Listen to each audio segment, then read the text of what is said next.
Hello, and welcome back to Baby Elias's Stories. We now return to Robinson Crusoe by Daniel Defoe. Chapter 16. Rescue of Prisoners from Cannibals.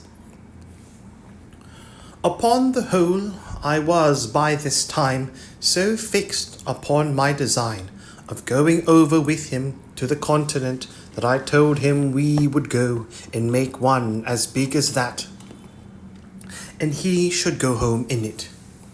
He answered not one word, but looked very grave and sad. I asked him what was the matter with him. He asked me again, "Why you angry mad with Friday? What me done?" I asked him what he meant. I told him I was not angry with him at all. "No angry," says he, repeating the words several times. "Why send Friday home away to my nation?" "Why," says I, "Friday, did not you say you wished you were there?" Yes, says he, "wish we both there. No wish Friday there, no master there." In a word, he would not think of going there without me. "I go there Friday," says I. "What shall I do there?" He turned very quick upon me at this. "You do great deal much good," says he. "You teach wild mans be good, sober, tame mans. You tell them know God, pray God, and live new life." "Alas, Friday," says I, "thou knowest not what thou sayest. I am but an ignorant man myself." Yes, says he, "you teach me good. You teach them good." No, Friday," says I. "You shall go without me. Leave me here to live by myself, as I did before." He looked confused again at that word, and running to one of the hatchets which he used to wear, he takes it up hastily and gives it to me. "What must I do with this?" says I to him. "You kill Friday," says he. "What must kill you for?" said I again. He returns very quick. "What you send Friday away for? Kill Friday, no send Friday away." This he spoke so earnestly that I saw tears stand in his eyes. In a word, I so plainly discovered the utmost affection in him to me, and a firm resolution in him, that I told him then and often after that I would never send him away from me if he was willing to stay with me. Upon the whole, as I found by all this discourse, a settled affection to me, and that nothing could part him from me, so I found all the foundation of his desire to go to his own country was laid in his ardent affection to the people, and his hopes of my doing them good. A thing which, as I had no notion of myself, so I had not the least thought or intention or desire of undertaking it. But still I found a strong inclination to attempting my escape, founded on the supposition gathered from the discourse, that there were 17 bearded men there, and therefore, without any more delay, I went to work with Friday to find out a great tree proper to fell and make a large periagua or canoe to undertake the voyage. There were trees enough in the island to have built a little fleet, not of periaguas or canoes, but even of good large vessels. But the main thing I looked at was to get one so near the water that we might launch it when it was made, to avoid the mistake I committed at first.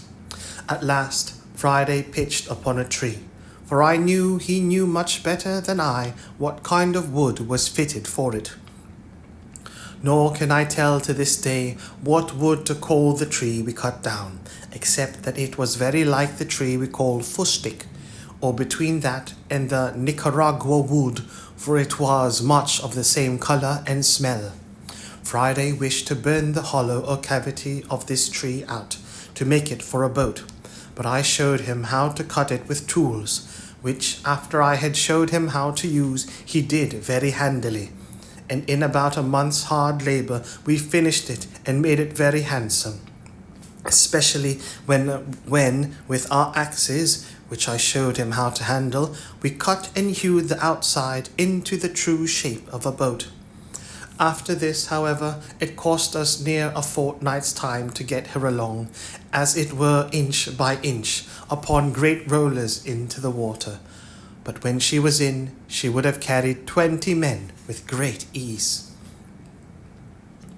When she was in the water, though she was so big, it amazed me to see with what dexterity and how swift my man Friday could manage her, turn her, and paddle her along.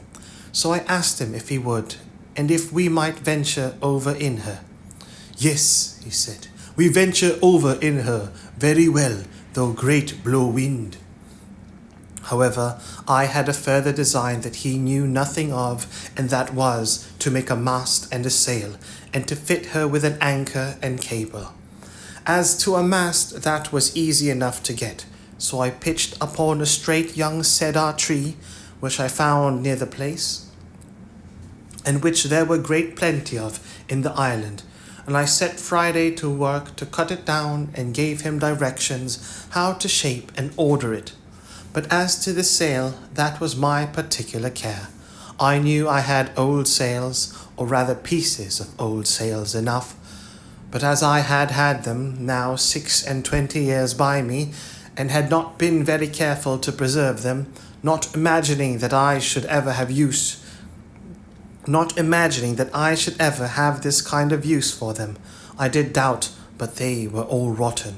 I did not doubt, but they were all rotten, and indeed most of them were so.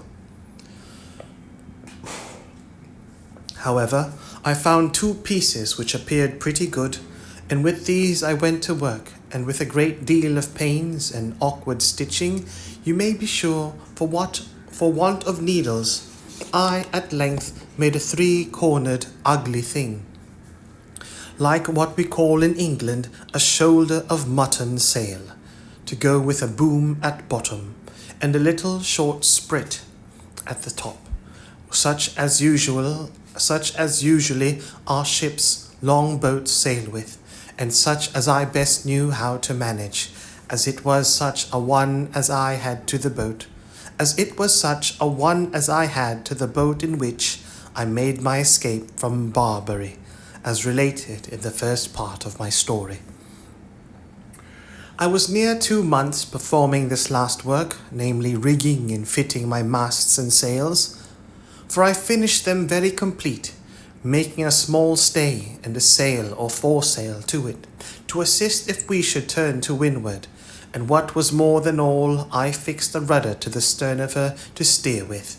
I was but a bungling shipwright, yes, as I knew the usefulness and even necessity of such a thing, I applied myself with so much pains to do it, that at last I brought it to pass, though considering the many dull contrivances I had for it that failed, I think it cost me almost as much labour as making the boat. After all this was done, I had my man Friday to teach as to what belonged to the navigation of my boat. Though he knew very well how to paddle a canoe, he knew nothing of what belonged to a sail and a rudder, and was the most amazed when he saw me work the boat to and again in the sea by the rudder, and how the sail jibbered and filled this way or that way as the course we sailed changed. I say, when he saw this, he stood like one astonished and amazed. However, with a little use, I made all these things familiar to him, and he became an expert sailor, except that of the compass. I could make him understand very little. On the other hand, as there was very little cloudy weather, and seldom or never any fogs in those parts, there was the less occasion for a compass, seeing the stars were always to be seen by night, and the shore by day, except in the rainy seasons, and then nobody cared to stir abroad, either by land or sea. I was now entered on the 27th year of my captivity in this place, though the 3 last years that I had this creature with me ought rather to be left out of the account, my habitation being quite of another kind than in all the rest of the time. I kept the anniversary of my landing here with the same thankfulness to God for his mercies as at first, and if I had such cause of acknowledgment at first, I had much more so now, having such additional testimonies of the care of Providence over me, and the great hopes I had of being effectually and speedily delivered. For I had an invincible impression upon my thoughts that my deliverance was at hand, and that I should not be another year in this place.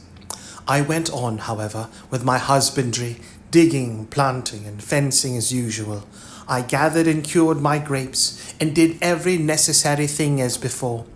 The rainy season was, in the meantime, upon me, when I kept more within doors than at other times. We had stowed our new vessels as secure as we could, bringing her up into the creek, where, as I said in the beginning, I landed my rafts from the ship, and hauling her up to the shore at high water mark, I made my man Friday dig a little dock just big enough to hold her, and just deep enough to give her water enough to float in.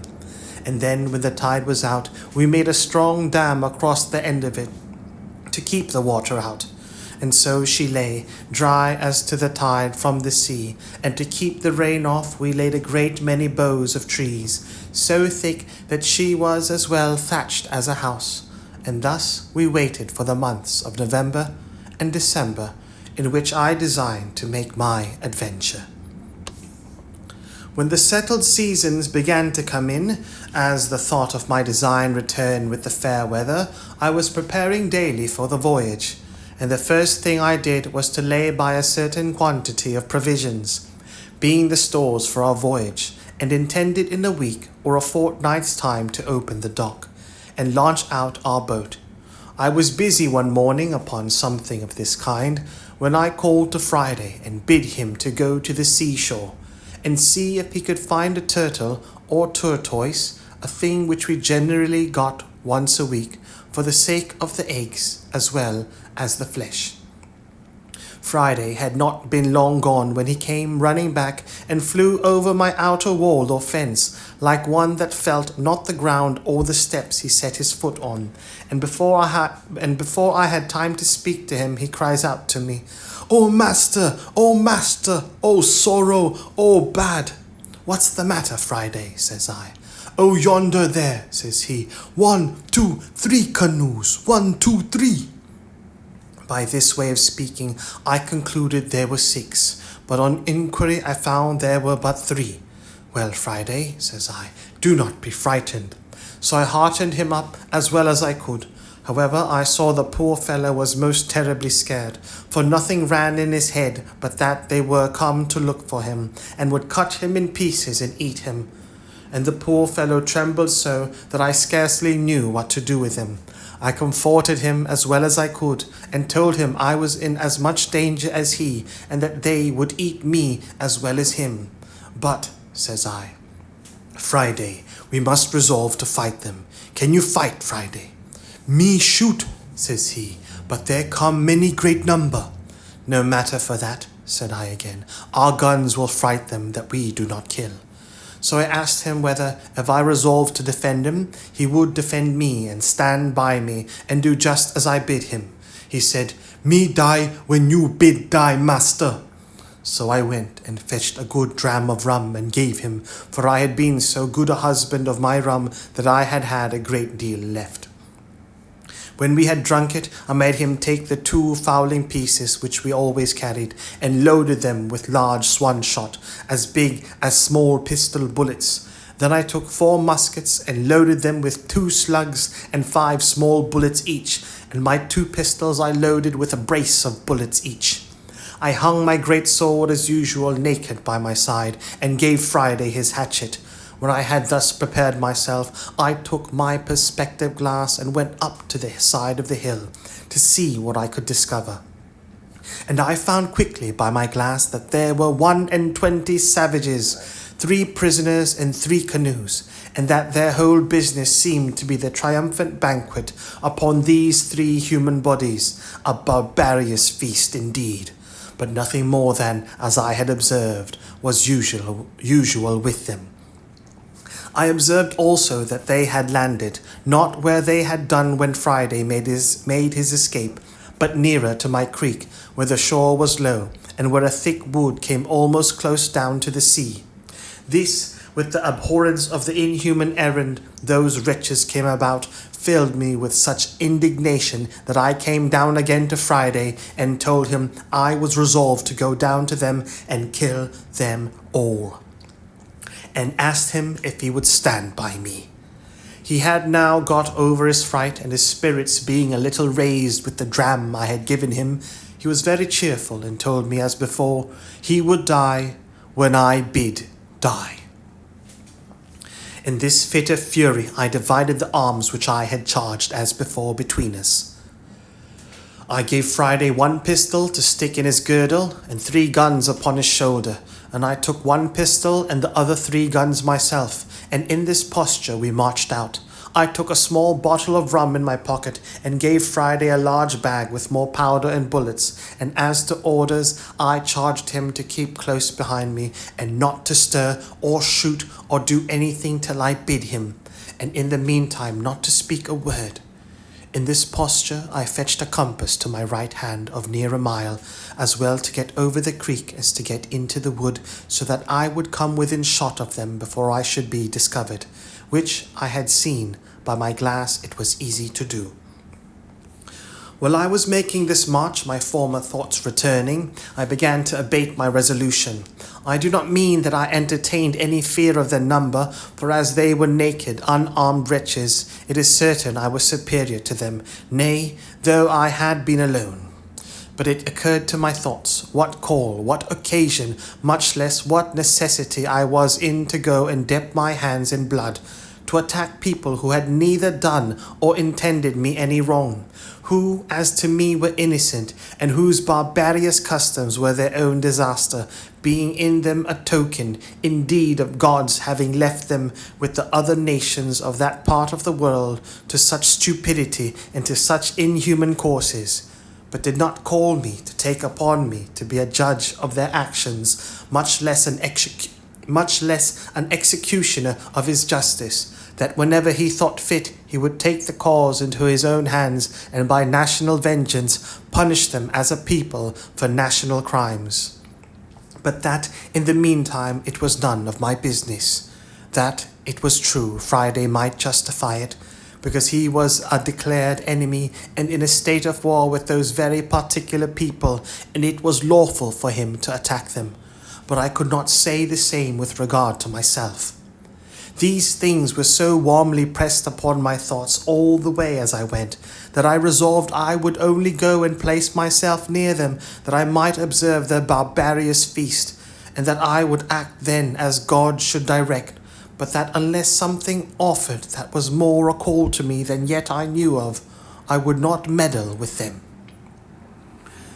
With this resolution I entered the wood, and with all possible wariness and silence, Friday following close at my heels, I marched till I came to the skirts of the wood on the side which was next to them.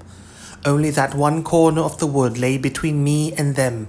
Here I called softly to Friday, and showing him a great tree which was just at the corner of the wood, I bade him go to the tree, and bring me word if he could see there plainly what they were doing. He did so, and came immediately back to me, and told me they might be plainly viewed there, that they were all about their fire, eating the flesh of one of their prisoners, and that another lay bound upon the sand a little from them, who he said they would kill next, and this fired the very soul within me. He told me it was not one of their nation, but one of the bearded men he had told me of, that came to the country in the boat. I was filled with horror at the very naming of the white-bearded man, and going to the tree I saw plainly by my glass a white man, who lay upon the beach of the sea with his hands and his feet tied with flags or things like rushes, and that he was an European and had clothes on. There was another tree and a little thicket beyond it, about 50 yards nearer to them than the place where I was, which, by going a little way about, I saw I might come at undiscovered, and that then I should be within half a shot of them. So I withheld my passion, though I was indeed enraged to the highest degree, and going back about 20 paces, I got behind some bushes, which held all the way till I came to the other tree, and then came to a little rising ground, which gave me a full view of them at the distance of about 80 yards. I had now not a moment to lose, for 19 of the dreadful wretches sat upon the ground, all close huddled together, and had just sent the other 2 to butcher the poor Christian, and bring him perhaps limb by limb to their fire. And they were stooping down to untie the bands at his feet. I turned to Friday. "Now, Friday," said I, "do as I bid thee." Friday said he would. "Then, Friday," says I, "do exactly as you see me do, fail in nothing." So I set down one of the muskets and the fowling piece upon the ground, and Friday did the like by his. And with the other musket I took my aim at the savages, bidding him to do the like, then asking him if he was ready. He said, "Yes." "Then fire at them," said I, and at the same moment I fired also. Friday took his aim so much better than I, that on the side that he shot, he killed 2 of them. He wounded 3 more, and on my side I killed 1 and wounded 2. They were, you may be sure, in a dreadful consternation, and all of them that were not hurt jumped upon their feet, but did not immediately know which way to run or which way to look, for they knew not from whence their destruction came. Friday kept his eyes close upon me, that, as I had bid him, he might observe what I did. So as soon as the first shot was made, I threw down the piece, and took up the fowling piece, and Friday did the like. He saw me cock and present, and he did the same. "Are you ready, Friday?" said I. "Yes," said he. "Let fly then," says I, "in the name of God." And with that I fired again among the amazed wretches, and so did Friday, and as of our pieces were now loaded with what I call swan shot or small pistol bullets, we found only 2 drop, but so many were wounded that they ran about yelling and screaming like mad creatures, all bloody, and most of them miserably wounded, whereof 3 more fell quickly after, though not quite dead. "Now, Friday," says I, laying down the discharged pieces, and taking up the musket, which was yet loaded, "follow me," which he did with a great deal of courage, upon which I rushed out of the wood and showed myself, and Friday close at my foot. As soon as I perceived they saw me, I shouted as loud as I could, and bade Friday do so too, and running as fast as I could, which, by the way, was not very fast, being loaded with arms as I was, I made directly towards the poor victim, who was, as I said, lying upon the beach or shore between the place where they sat and the sea. The 2 butchers who were just going to work with him had left him at the surprise of our first fire, and fled in a terrible fright to the seaside, and had jumped into a canoe. 3 more of the rest made the same way. I turned to Friday, and bade him step forwards and fire at them. He understood me immediately, and running about 40 yards to be nearer them, he shot at them, and I thought he had killed them all, for I saw them all fall off a heap into the boat, though I saw 2 of them up again quickly. However, he killed 2 of them and wounded the 3rd, so that he lay down in the bottom of the boat as if he had been dead. While my man Friday fired at them, I pulled out my knife and cut the flags that bound the poor victim, and loosing his hands and feet, I lifted him up, and asked him in the Portuguese tongue what he was. He answered in Latin, "Christianus," but was so weak and faint that he could scarce stand to speak. I took my bottle out of my pocket and gave it to him, making signs that he should drink, which he did, and I gave him a piece of bread, which he ate. Then I asked him what countryman he was, and he said, "Espagnoli," and being a little recovered, let me know by all the signs he could possibly make how much he was in my debt for his deliverance. "Signor," said I, with as much Spanish as I could make up, "we will talk afterwards, but we must fight now. If you have any strength left, take this pistol and sword and lay about you." He took them very thankfully, and no sooner had he the arms in his hands, but as if they had put new vigour into him. He flew upon his murderers like a fury, and had cut 2 of them in pieces in an instant. For the truth is, as the whole was a surprise to them, so the poor creatures were so much frightened with the noise of our pieces that they fell down for mere amazement and fear, and had no more power to attempt their own escape than their flesh had to resist our shot. And that was the case of those 5 that Friday shot at in the boat.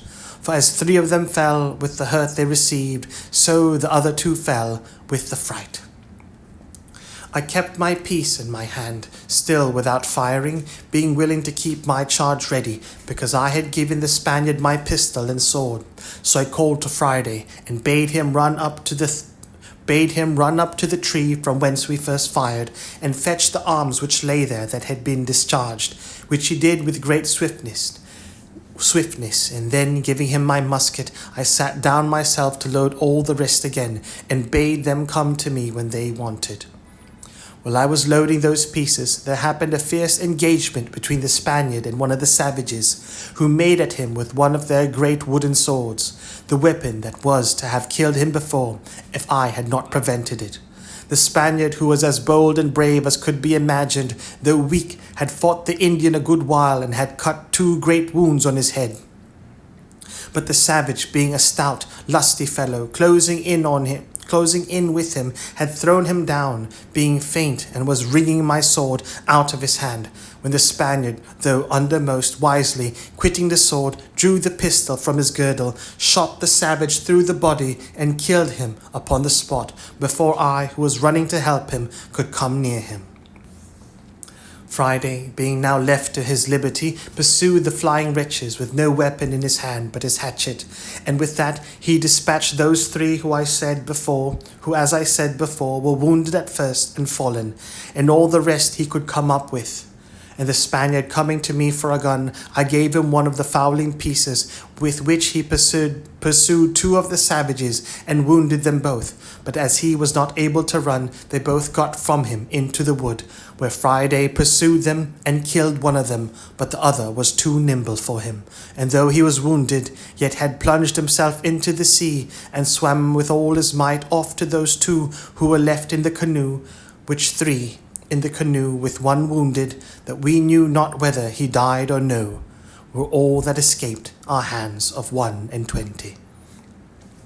The account of the whole is as follows: 3 killed at our first shot from the tree, 2 killed at the next shot, 2 killed by Friday in the boat, 2 killed by Friday of those at first wounded, 1 killed by Friday in the wood, 3 killed by the Spaniard, 4 killed being found dropped here and there of the wounds, or killed by Friday in his chase of them, 4 escaped in the boat, whereof 1 wounded, if not dead, 21 in all.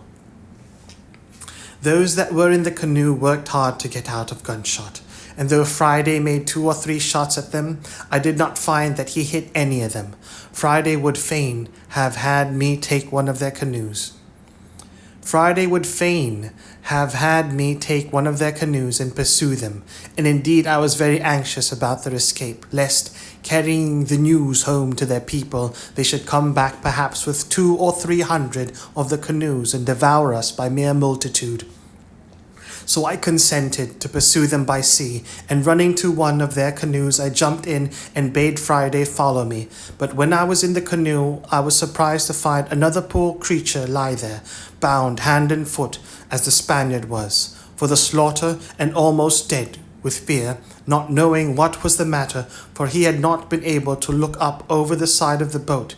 He was tied so hard, neck and heels, and had been tied so long that he had really but little life in him. I immediately cut the twisted flags or rushes which they had bound him with, and would have helped him up, but he could not stand or speak, but groaned most piteously, believing it seemed still that he was only unbound in order to be killed. When Friday came to him, I bade him speak to him, and tell him of his deliverance, and pulling out my bottle, made him give the poor wretch a dram, which, with the news of his being delivered, revived him, and he sat up in the boat. But when Friday came to hear him speak, and look in his face, It would have moved anyone to tears to see how Friday kissed him, embraced him, hugged him, cried, laughed, and hallooed, jumped about, danced, sang, then cried again, wrung his hands, beat his own face and head, and then sang and jumped about again like a distracted creature. It was a good while before I could make him speak to me or tell me what was the matter. But when he came a little to himself, he told me that it was his father. It is not easy for me to express how it moved me to see what ecstasy and filial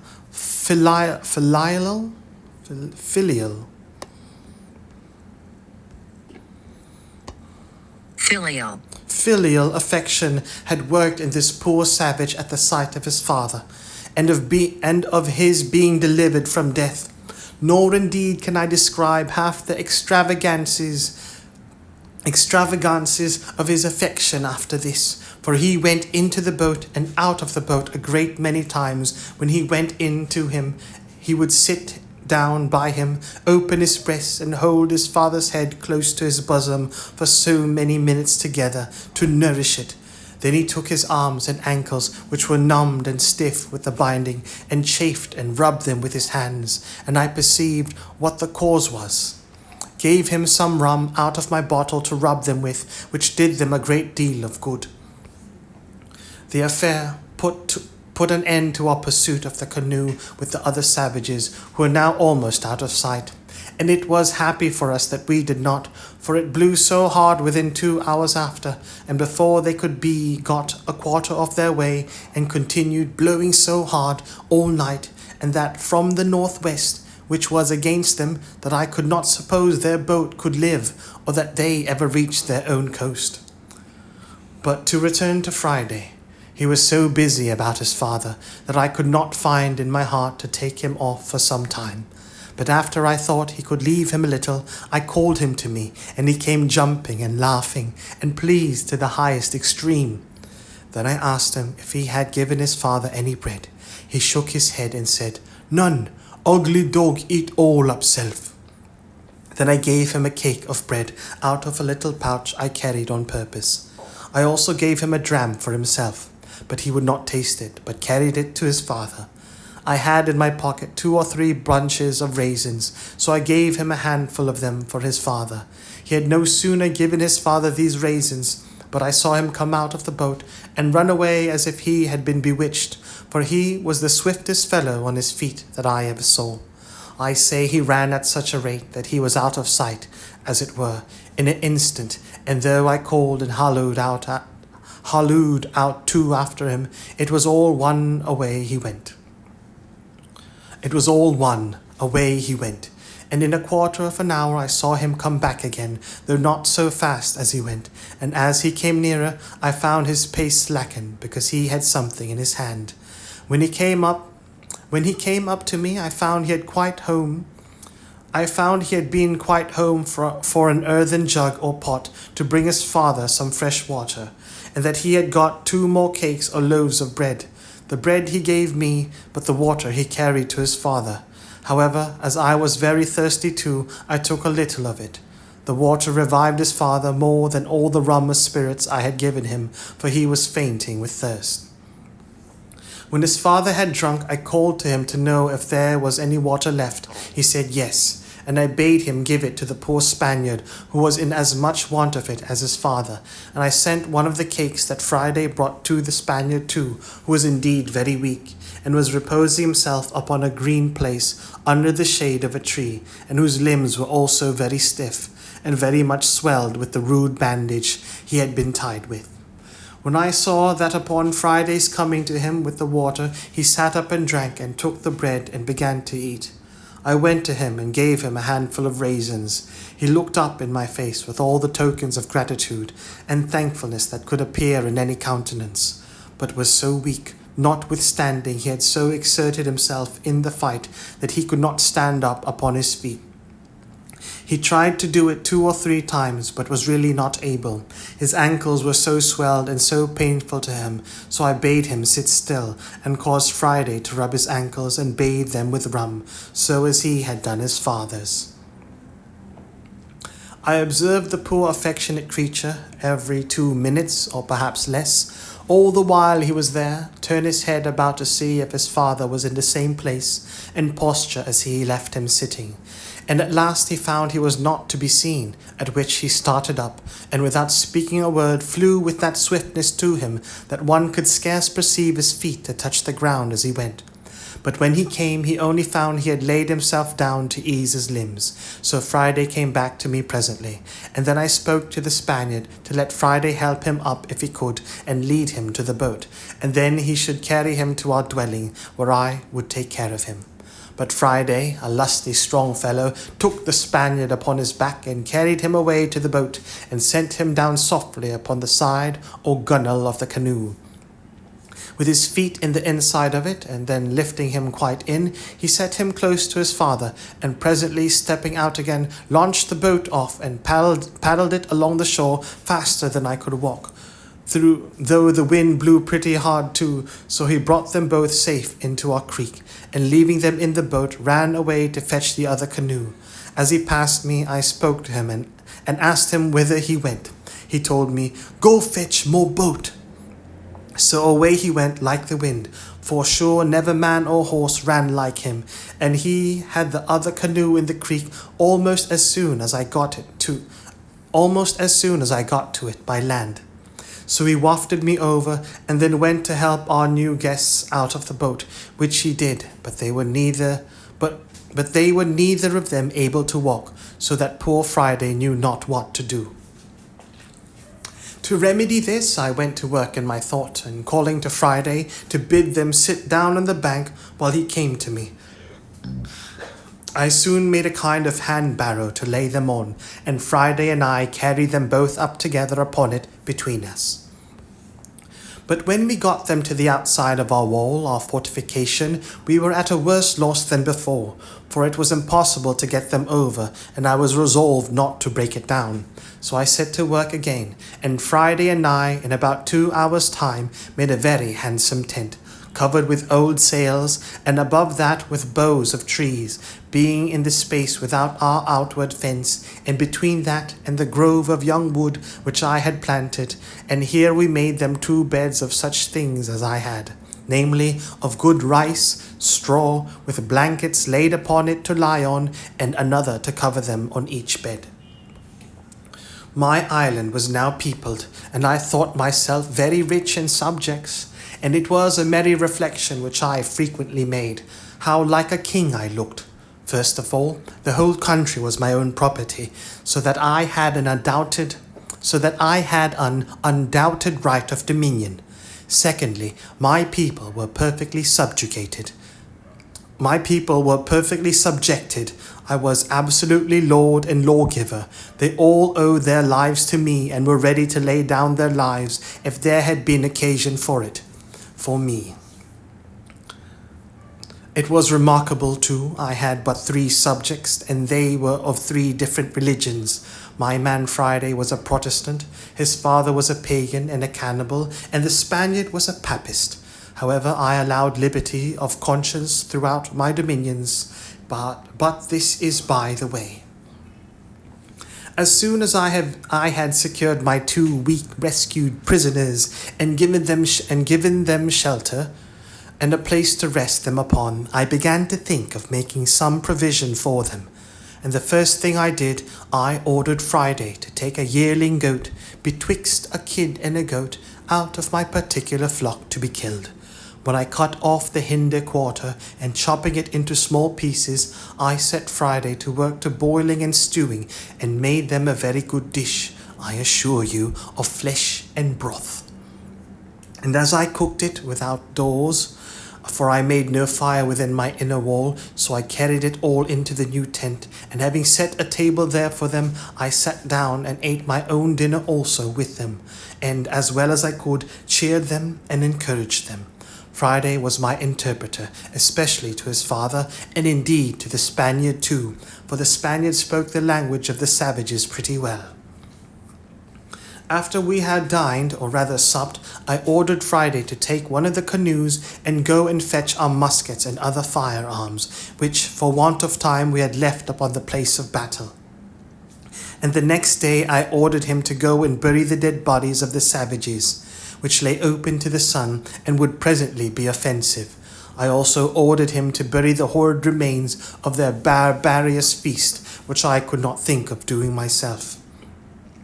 Nay, I could not bear to see them if I went that way, all which he punctually performed, and effaced the very appearance of the savages being there, so that when I went again I could scarce know where it was, otherwise than by the corner of the wood pointing to the place. I then began to enter into a little conversation with my two subjects.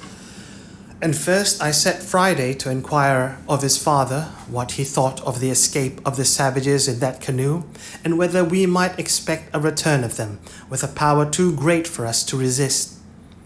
His first opinion was that the savages in the boat never could live out the storm which blew that night they went off, but must of necessity be drowned or driven south to those other shores. Driven south to those other shores, where they were as sure to be devoured as they were to be drowned if they were cast away. But as to what they would do if they came safe on shore, he said he knew not, but it was his opinion that they were so dreadfully frightened with the manner of their being attacked, the noise and the fire, that he believed they would tell the people they were all killed by thunder and lightning, not by the hand of man, and that the two which appeared, namely Friday and I, were two heavenly spirits or furies, come down to destroy them, and not men with weapons. This he said he knew, because he heard them all cry out so, in their language, one to another, for it was impossible for them to conceive that a man could dart fire, and speak thunder, and kill at a distance, without lifting up the hand, as was done now. And this old savage was in the right, for as I understood since, by other hands the savages never attempted to go over to the island afterwards. They were so terrified with the accounts given by those 4 men, for it seems they did escape the sea, that they believed whoever went to that enchanted island would be destroyed with fire from the gods. This, however, I knew not, and therefore was under continual apprehensions for a good while, and kept always upon my guard with all my army. For as there were now 4 of us, I would have ventured upon 100 of them, fairly in the open field at any time.